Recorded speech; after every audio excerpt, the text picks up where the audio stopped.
O tema que nós temos para tratar hoje, nesta exposição, é Ecologia e Espiritismo. Ao nos depararmos com este tema, é muito provável que, num primeiro momento, muitos levantem a questão: o que é que terá a ver um com o outro? Espiritismo e Ecologia.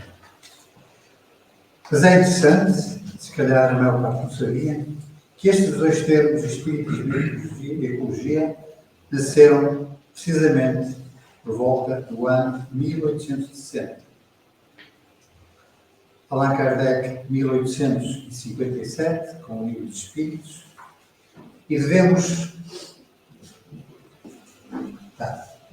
E o termo Ecologia, que surgiu em 1869, Ernest Haeckel, que usou pela primeira vez este termo para definir o estudo da casa ou do lugar onde vivemos, que também pode ser como o estudo das relações entre os seres vivos e o ambiente em que vivem, que é a designação que nós conhecemos mais apropriada para o espiritismo. O interessante é que isto surge em 1867, e se bem se lembram, a maioria sabe disso, em 1857, 12 anos antes, surge o Livro dos Espíritos, que o nosso amado Allan Kardec colocou à nossa disposição. E é precisamente que surge com ele, a primeira vez, o termo Espiritismo. Existia já o termo espiritualista, mas ele queria um termo distinto, porque nós podemos depois falar nisso, mas qual é a diferença entre espiritualismo e espiritismo. Portanto, o que é que isto nos diz? Diz-nos que o espiritismo, antes do aparecimento da ecologia, já tratava destes problemas.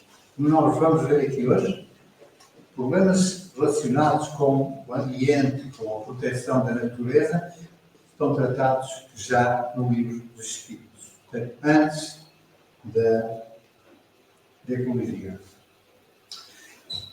Os espíritas são muitas vezes acusados de virarem as costas a estes problemas, problemas relacionados com o meio ambiente, com o planeta, com tudo aquilo que nos está a afetar atualmente. E eu quero acreditar que não é bem assim. Todos nós temos ouvido falar de ecologia, ecossistemas, biodiversidade, alterações climáticas, poluição dos oceanos, são tudo termos que estão no dia a dia. E qual é a nossa atitude? Como reagimos perante isto? Nós vamos colocar para a reflexão algumas questões que nos poderão fazer pensar um pouco. Será que, como espíritos, podemos ignorar o momento que vivemos no planeta Terra, preocupando-nos apenas com os temas clássicos do movimento espírita, normalmente intemporais? Outra questão. Será que o que é importante é a vida espiritual e que o enquadramento da vida material é menos relevante? Como se os recursos naturais fossem inesgotáveis e não tivéssemos obrigações face ao seu uso sustentável? Será que estamos, como espíritos, preocupados com os nossos filhos e com a missão que assumimos perante Deus para os educar? E a outra, quarta questão, será que nós próprios, em próximas reencarnações, não nos iremos responsabilizar por poderíamos ter feito no presente em defesa deste planeta e não fizemos? O expositor espírita André Trigueiro, jornalista, professor, escritor, diz-nos que há pelo menos duas afirmações que são repetidas com muita frequência no movimento espírita. E essas são usadas pelos espíritas: a verdadeira vida é a vida espiritual. Outra afirmação, diz ele: eu estou aqui de passagem. É forçoso admitir que muitos de nós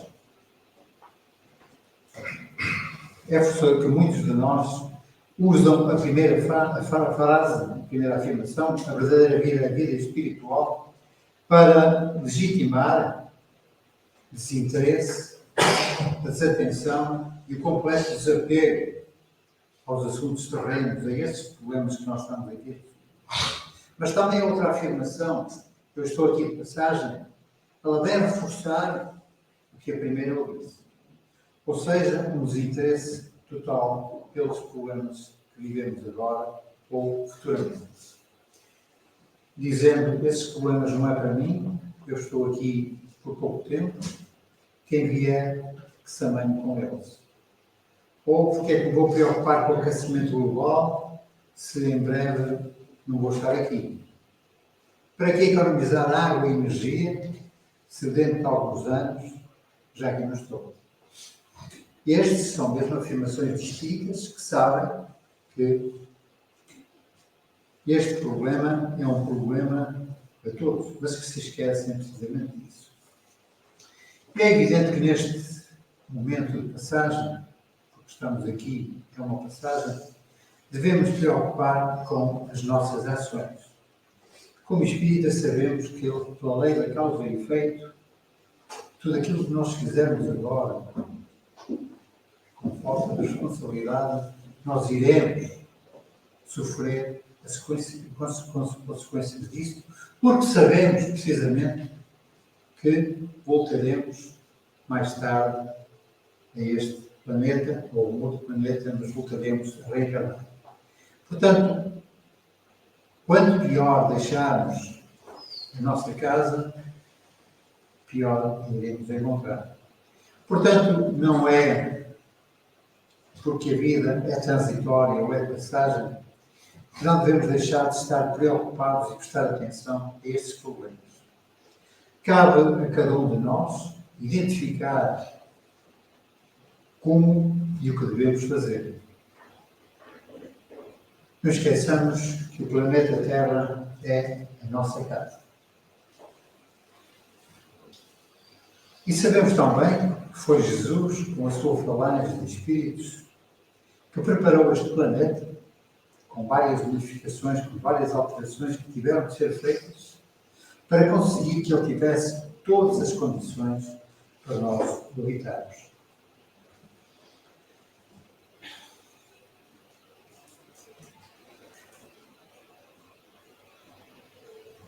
Uma história muito curta sobre a formação do planeta. Era uma vez um planeta que ao nascer era só fogo, depois foi-se tornando um planeta de terras e águas, mais tarde surgiram os vegetais e animais microscópicos dos ambientes terrestres e aquáticos. Depois surgiram os pequenos seres. E ainda vieram os animais e vegetais. A Terra passou a ser habitada por animais e vegetais grandões.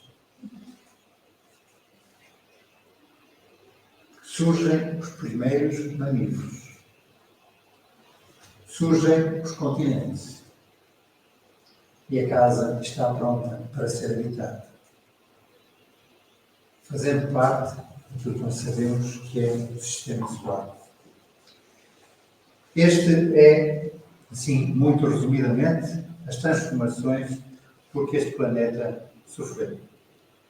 Para entendermos melhor tudo isto e aquilo que nós vamos falar de seguida, nós vamos utilizar uma comparação feita por um ambientalista norte-americano que dedicou a sua vida à proteção e conservação da natureza, David Brower. E o que é que ele faz? Ele pede-nos para imaginarmos que a formação do planeta se deu numa semana, começando precisamente na segunda-feira, às 0 horas. E aquilo que ele nos mostra é que, de acordo com a maior parte dos cientistas que estudam o passado geológico da Terra, o nosso planeta tem aproximadamente 4,5 bilhões, ou bilhões, é a mesma coisa, de anos.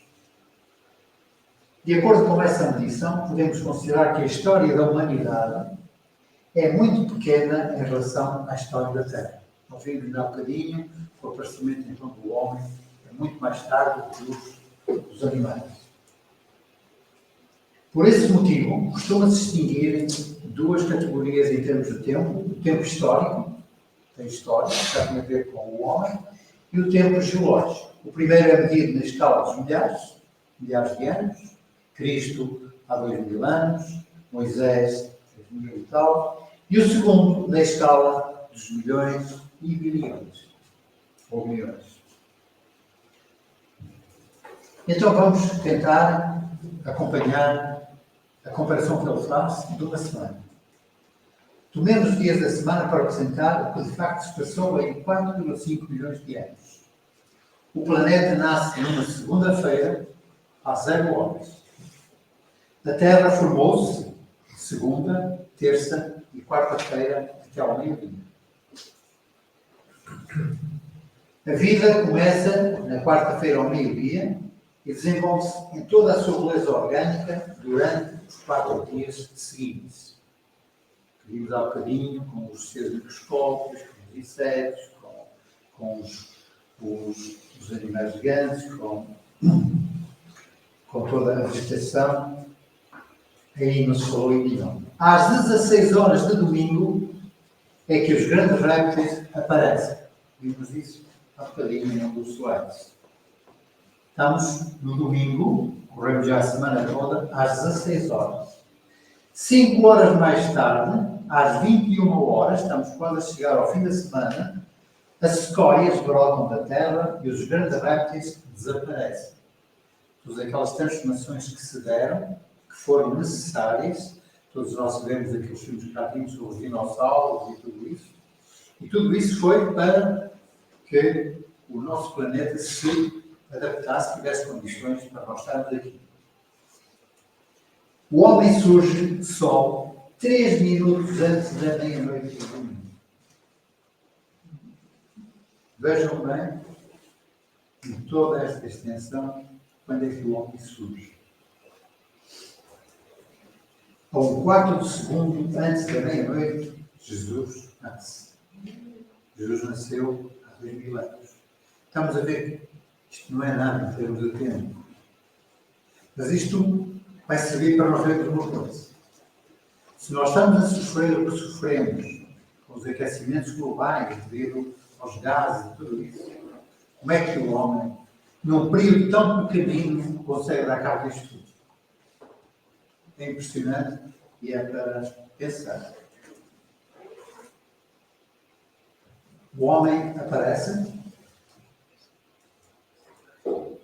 Para viver na Terra faltam 3 minutos para acabar a semana. Isto é para reforçar aquilo que falamos. Jesus nasce, falta um quarto de segundo para acabar a semana.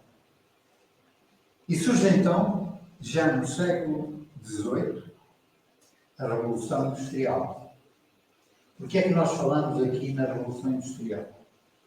Porque é um período da nossa história em que a humanidade sofre profundas transformações.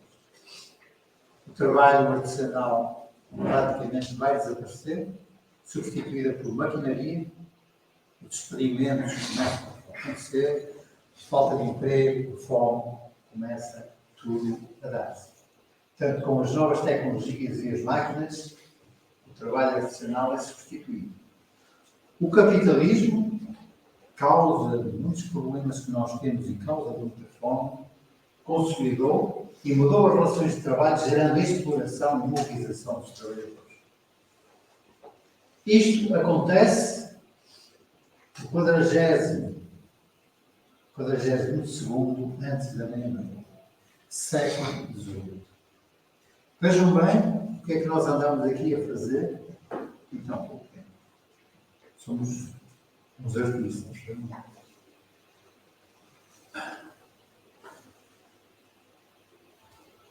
Embora nos pareça uma eternidade, o homem, há muito pouco tempo, habita este pó, habita a Terra. E por isso mesmo, nós temos que repensar muita coisa. Como é que conseguimos, em tão pouco tempo, provocar tanto desequilíbrio? Ontem na rádio ouvi uma notícia que me deixou a pensar, e se calhar quem ouviu também, que demonstra a falta de consciência do homem. A cada minuto, o equivalente a um caminhão de lixo de plástico é atirado para o oceano. Continuando aquilo, agora é meia-noite de domingo, estamos rodeados de pessoas que acreditam que aquilo que fazem a 1/40 segundo pode durar para sempre. Se nós, neste período tão curto, conseguimos fazer o que fizemos, com certeza que isto não vai dar bom resultado. E aquilo que poderá acontecer a este planeta foi o que já aconteceu em toda esta história que estamos a falar, que é haver transformações com explosões, com tudo que seja para que o planeta volte a ter condições de habitabilidade, porque ele está a deixar de ter. A cada minuto, o equivalente a um caminhão de lixo de plástico é atirado para o oceano.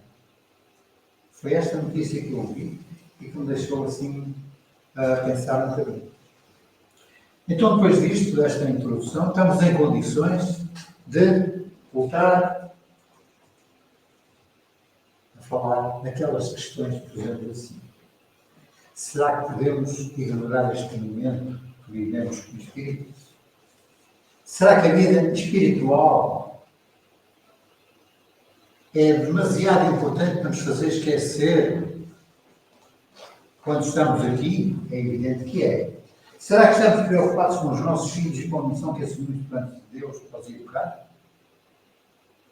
Quando nós somos os primeiros a dar um exemplo aos nossos filhos de como tratar a natureza. Com toda a facilidade atiramos um copo de plástico para o chão, com toda a facilidade deixamos garrafas de vidro nas praias, nós vemos isso. Com toda a facilidade conseguimos deteriorar tudo aquilo que nos rodeia, as próprias árvores, a natureza. Será que nós próprios, em próximas reencarnações, não nos iremos responsabilizar pelo que deveríamos ter feito e que não fizemos? Porque nós sabemos, como espíritas, que aqui vamos voltar. E que vamos sofrer com as consequências de todo o mal que estamos a fazer.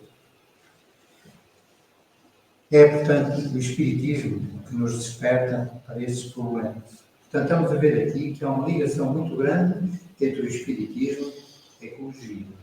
E que os espíritas, já antes dos ecologistas, se preocupavam com esses problemas.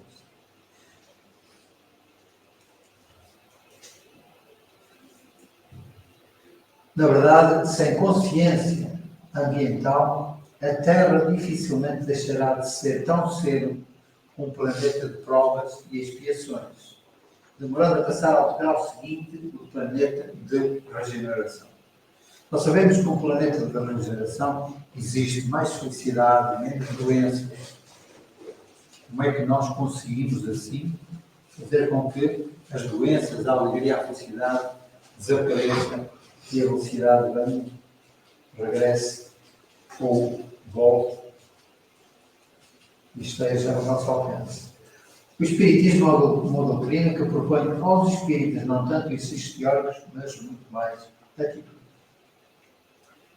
Será que depois disto nós chegamos à conclusão que faz sentido agora ver o que há que liga ecologia e espiritismo?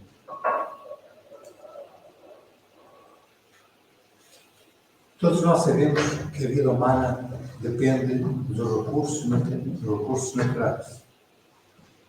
E se nós pensávamos que não, até há um par de séculos, cerca de 200 anos, nem sequer pensávamos nisso.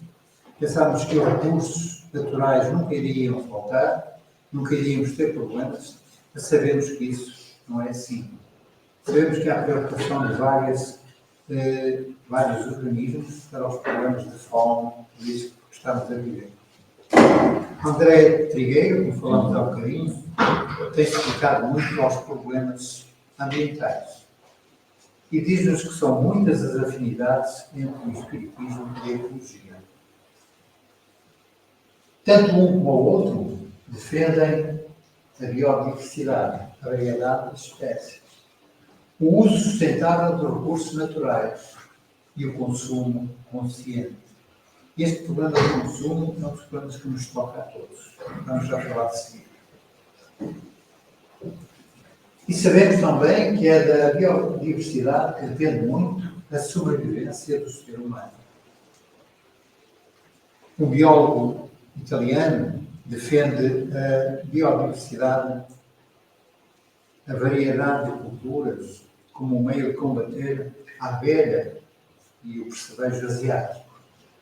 Uma das coisas que há 2 ou 3 anos nos tem preocupado com o aparecimento da abelha asiática. Ele defende que a biodiversidade poderá ser uma maneira de combater essa invasão. Mas vejamos quem nos diz a doutrina espírita a este respeito. No livro dos Espíritos, na parte 3ª, das leis morais, no capítulo 5 da lei da conservação, nós encontramos 2 subcapítulos, um que é gozos dos bens terrenos e o outro que é o necessário e supérfluo. E aqui, Allan Kardec tem a ajuda da espiritualidade superior para responder a algumas questões relacionadas com isto. Quem quiser depois, em casa, eu julgo que quase todos têm livro dos Espíritos, entre a questão 711 e 717 encontram essas respostas. Se nós formos à questão 711, a pergunta que Allan Kardec faz à espiritualidade superior é: o uso dos bens da terra é um direito de todos os homens? E ele responde: esse direito é consequente da necessidade de viver. Deus não impunha um dever sem dar ao homem um meio de cumprir. Portanto, temos todas as condições para fazer. E na questão 714, que se deve pensar do homem que procura, nos excessos de todo género, o requinte dos gozos. E a resposta é: pobre criatura, mais digna é de lástima que de inveja, pois bem perto está da morte.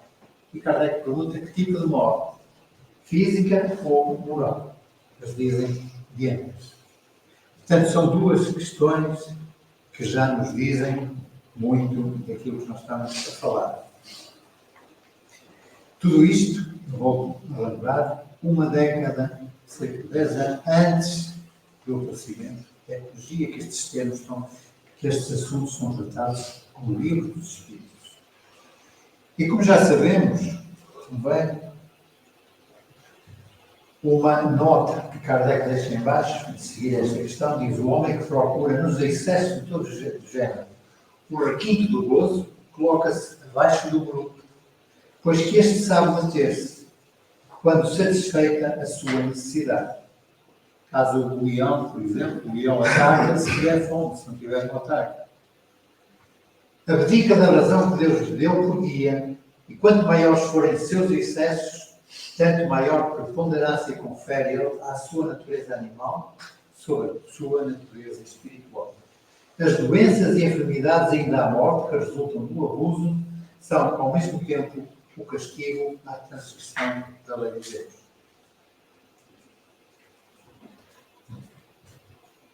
E ainda, neste capítulo 5, temos uma outra questão. E Kardec pergunta: como pode o homem conhecer o limite do necessário? E eles dizem-nos: aquele que é ponderado o conhece por intuição. Muitos só chegam a conhecê-lo por experiência e à sua própria custa. E na última questão, que eu tinha falado há bocadinho, 717, que se há de pensar dos que assambar com os bens da terra para proporcionarem o supérfluo, com o prejuízo daqueles a quem falta o necessário. Ouviram a lei de Deus e terão que responder pelas privações que houver causado aos outros. Mas nós sabemos que isto acontece. É o pão nosso de cada dia. A ganância e a inveja são predominantes. São daqueles problemas que todos nós carregamos nas costas, que temos necessidade de nos desligarmos deles. E a nota que ele põe aqui: nada tem de absoluto o limite entre o necessário e o supérfluo. A civilização criou necessidades que o selvagem desconhece e os espíritos que ditaram os preceitos acima não pretendem que o homem civilizado deva viver como selvagem.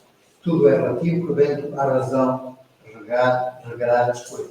A civilização desenvolve o senso moral e mútuo apoio, e ao mesmo tempo o sentimento de caridade que leva os homens a se prestarem mútuo apoio. Os que vivem à custa das privações dos outros exploram em seu proveito os benefícios da civilização. Desta tem apenas os verniz, como muitos há que da religião só têm a máscara. E vamos agora aqui tentar analisar algumas coisas que nos esquecemos. Para o modelo de sociedade atual, os bens materiais são entendidos numa vertente de abundância, em que o desgaste desses bens é também já provocado pelas próprias empresas que os fabricam. Eu dou, por exemplo, um exemplo: um televisor, um frigorífico, uma máquina de lavar, elas têm uma garantia. Quando se estragam, e normalmente isso acontece no final da garantia, que é um azar danado, as pessoas fazem seguros e não sei o que mais, mas isso acontece sempre depois da garantia. Isto não é por acaso que acontece. Aquilo que eu li já, e coisas que fui vendo, que já me disseram, por exemplo, nessas casas de eletrodomésticos, é que há um motivo para isso acontecer. É que se a máquina avariar, como a garantia não vai pagar nada, as pessoas têm necessidade de comprar outras. E, portanto, aqui estamos sempre do lado. Mas esta preocupação, que é uma preocupação dos ambientalistas, é que está legislado, é que as máquinas sejam construídas, qualquer tipo de máquina, com componentes que possam ser substituídos. Isso o que é que faz? Faz com que a máquina continue a trabalhar e seja apenas a substituição de um componente, um chip, um circuito integrado, qualquer coisa que retira um elemento. É para isto que estamos a tentar caminhar. Isto o que é que faz? Faz com que evite não só o consumo, o poder das pessoas economizar, não tendo que gastar, mas em termos de poluição no ambiente, aí é um assunto bastante sério, porque qualquer máquina desse género, nós sabemos o que é que irá acontecer. E por isso é que nós temos, quando temos uma máquina ou um colchão que seja, que chegou ao fim, nós temos que telefonar para a Câmara, para o serviço competente, a pedir para fazer o favor de levantar aquele eletrodoméstico. O que é feito dele depois, não sei quando é que irá, porque não tenho informações sobre isso. Mas, de qualquer maneira, são coisas que se poderão evitar fazendo aquilo que está legislado na altura, mas que normalmente não é a legislação que não é cumprida. Qual a diferença, então? Estamos a falar aqui em consumo e em consumismo. Qual é a diferença entre um e outro?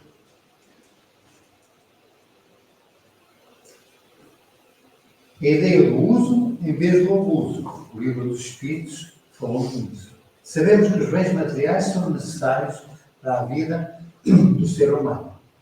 Mas consumo equivalente ao uso é uma coisa. Que é aquilo que nós fazemos quando temos necessidade de comprar alimentos, vamos ao supermercado. Mas aqui acontece outra coisa. Todos nós chegamos. E em todos os supermercados isso acontece. Há lá sempre uma ilha no meio, que tem os produtos da semana, produtos do mês, com um preço muito mais baixo.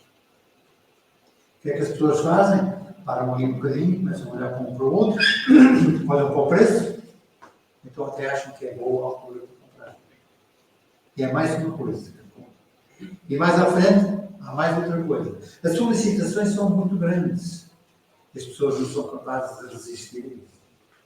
Que é o problema do consumismo. É o comprar sem necessidade.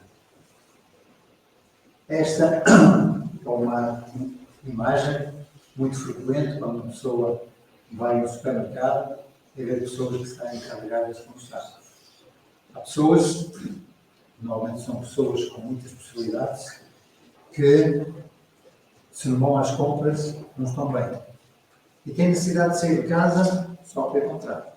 Podem não ter necessidade de nada, mas têm necessidade de comprar. Então, quando compram coisas que muitas vezes nem sequer são necessárias. Usam uma vez e deixam de usar. Isto já tem a ver com consumismo e tem a ver com o abuso. A nível global, o consumo excessivo, ele é o excessivo não, mas o consumo que é feito por necessidade, ele é necessário.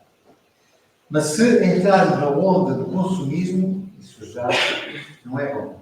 E não é bom para quem? Nem é bom para o próprio, nem é bom para o planeta, porque isso vai gerar mais poluição. A nível global, o consumo excessivo conduz ao desequilíbrio da balança de sustentabilidade dos recursos e gera poluição. O consumo galopante de recursos naturais leva à escassez desses mesmos produtos. Os produtos começam a faltar. Resultado, os comportamentos vão levar, muitas vezes, a um aumento de violência. Porque a fome começa a surgir, a falta de emprego começa a surgir e as pessoas têm necessidade de utilizar-se daquilo que está ao seu alcance, através do roubo, através da agressão, portanto, através da violência. No Espiritismo, tudo isto ganha outra amplitude. E aqui nós temos a graça de sabermos mais do que aqueles que não sabem o que é que nos diz a doutrina, que é o conceito das vidas sucessivas. Que em parte da vida material acaba por botar no estado de degradação e conservação da natureza para o qual contribuir, surge uma linha de reencontro nos circuitos da lei da causa e efeito. Ou seja, tudo aquilo que nós fizermos de mal, nós vamos sofrer o efeito disso. Vamos pagar por isso. E tudo isto é para que possamos aprender e a ter consciência daquilo que estamos a fazer. E se as condições na vida na Terra se vão degradando a ponto de se extinguir muitos seres vivos, uma coisa que nós temos que saber é que o homem, porque está muito dependente da biodiversidade, será das primeiras espécies a desaparecer. Porque não tem condições para viver em termos de ar, ambiente, nem nada, o que já não acontece com os animais mais rasteiros, que têm uma outra capacidade. Até a Terra degenerará, como já ocorreu numerosas vezes, ao longo de muitos milhões de anos. Aquilo que nós fomos vendo, o desaparecimento dos dinossauros, o desaparecimento das grandes árvores e tudo isso foi necessário para haver uma regeneração do planeta. Todos os seres vivos executam, desempenham algum tipo de função, fazem parte do coletivo e que são necessárias para todos nós. Nós normalmente temos aversão a determinados tipos de insetos, temos aversão às aranhas, temos aversão às moscas, ratos, tudo isso. Mas cada um destes animais tem um papel na natureza. Eu dou um exemplo, por exemplo, um cão, um gato que morre, normalmente ele fica em pouco tempo coberto por moscas. As moscas estão a fazer ali o seu trabalho, que vai contribuir para o ecossistema, para o ambiente. Se muitos desses animais desaparecessem, rapidamente a fome e a guerra voltariam em força. Embora a guerra já não temos de nos queixar, já não há falta dela. Esses pequenos seres vivos, no caso das moscas, das abelhas, são elas que fazem com que nós possamos ter, em parte, é devido a elas que nós temos a fruta na nossa mesa, que é a polinização que elas nos fazem.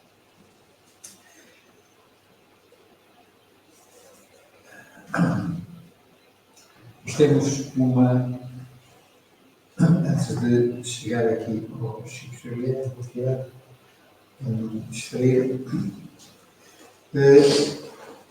um facto que nos preocupa a todos e que nós ouvimos falar, embora não ligamos muito, que é o problema do aquecimento global. De certeza absoluta que todos já viram falar. E o que é que vai provocar este aquecimento global? Transformações enormes neste planeta. A subida da temperatura, a subida do nível das águas do mar, o degelo, que está a acontecer. Acontece também outra coisa que é cheias, muito mais frequentes atualmente do que eram há uns 30, 40 anos. Tudo isto são coisas que nos levam a ter que pensar, porque é verdade o que está a acontecer.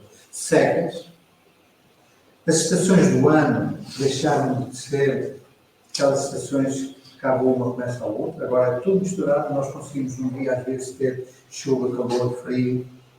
Tudo isto tem a ver com estas alterações climáticas que nos estão a afetar a todos.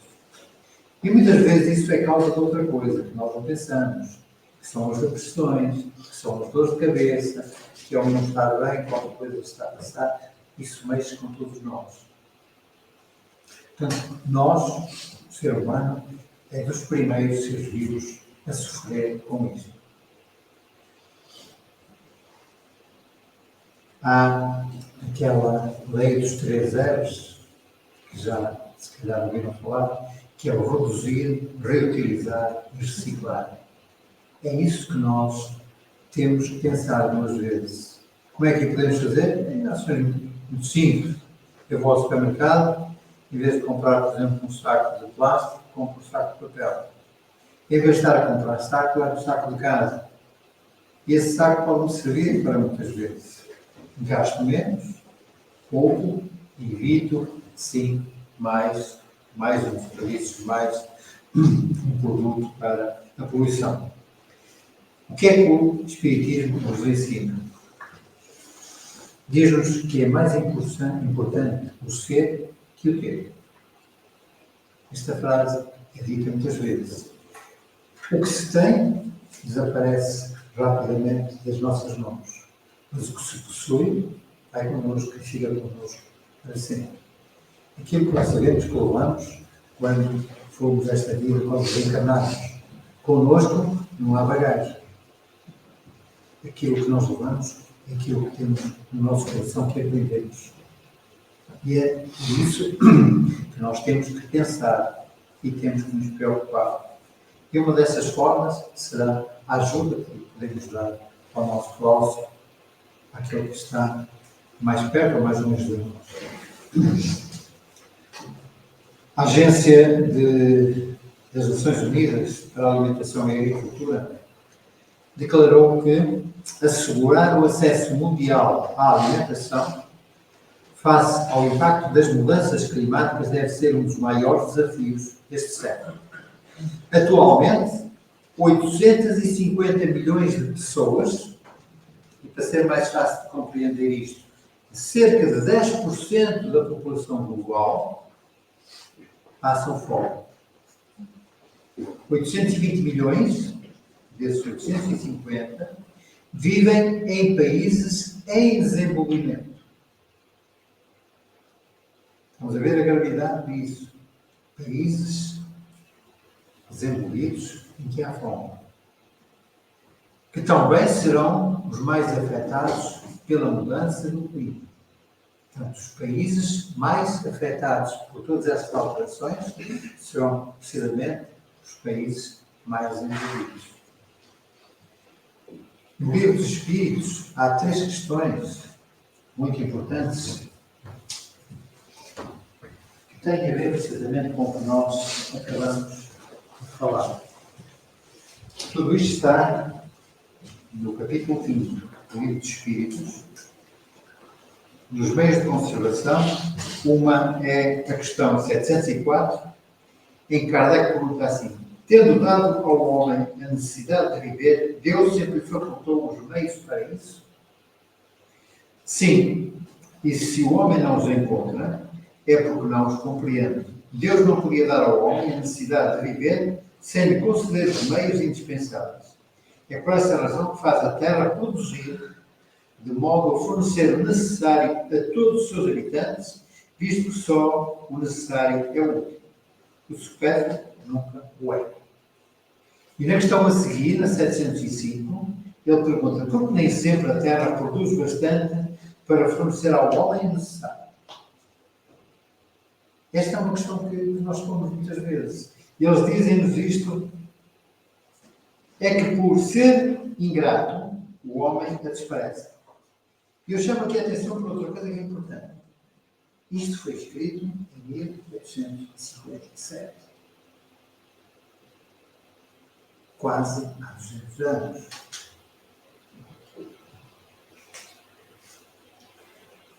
É que por ser ingrato, o homem a despreza. A terra, no entanto, é excelente mãe. Muitas vezes também o homem acusa a natureza daquilo que só resulta da sua imperícia ou da sua imprevidência. A terra produziria sempre o necessário se o homem soubesse contentar-se com o necessário.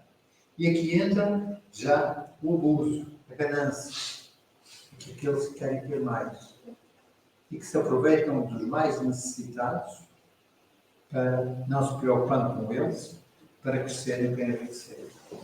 E finalmente, só para acabar esta parte, mas isto eu acho que é importante para nós vermos a ligação que existe com o Espiritismo e estes problemas.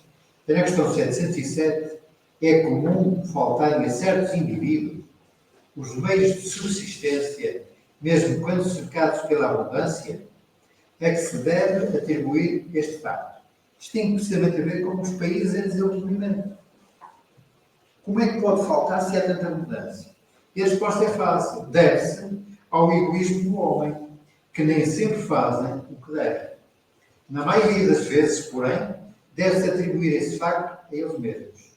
Buscai e achareis. Isto mostra-nos realmente o que o egoísmo, o que a ganância pode provocar. E voltando então, entrando na questão que nós tínhamos a seguir, uma frase atribuída a Chico Xavier: nenhuma atividade do bem é insignificante. As mais altas árvores são oriundas de minúsculas sementes. Ou seja, o pouco que nós poderemos fazer é muito. Já a Madre Teresa de Calcutá diz a mesma coisa. O oceano não seria tão grande se não recebesse uma gota d'água. Portanto, uma gota que seja vai servir para homem. E numa entrevista, Chico Xavier disse: acontece que estamos agredindo não a natureza, mas a nós próprios. E responderemos pelos nossos desmandos. É importante pensar que se criou a ecologia para prevenir estes abusos. Aqueles que acreditarem na ecologia acima dos seus próprios interesses auxiliar-nos-ão nessa defesa do nosso mundo natural, da nossa vida simples na Terra, que poderia ser uma vida de muito mais saúde, de muito mais tranquilidade, se nós respeitássemos coletivamente todos os dons da natureza. E continua dizendo: mas, se continuarmos a agredi-la demasiadamente, o preço será pago por nós próprios, porque voltaremos em novas gerações, plantando árvores, acalentando sementes, purificando custos rios, despoluindo as águas e criando filtros que nos libertem da poluição. Íamos ficar por aqui. Eu acho que nós podemos entender realmente a relação que existe entre uma coisa e a outra. E quando devemos ficar preocupados com tudo aquilo que acontece. E nós, como espíritas, temos a obrigação, por nós também, por os nossos filhos, de dar o exemplo. Coisas que nós podemos fazer, coisas muito simples que podemos evitar.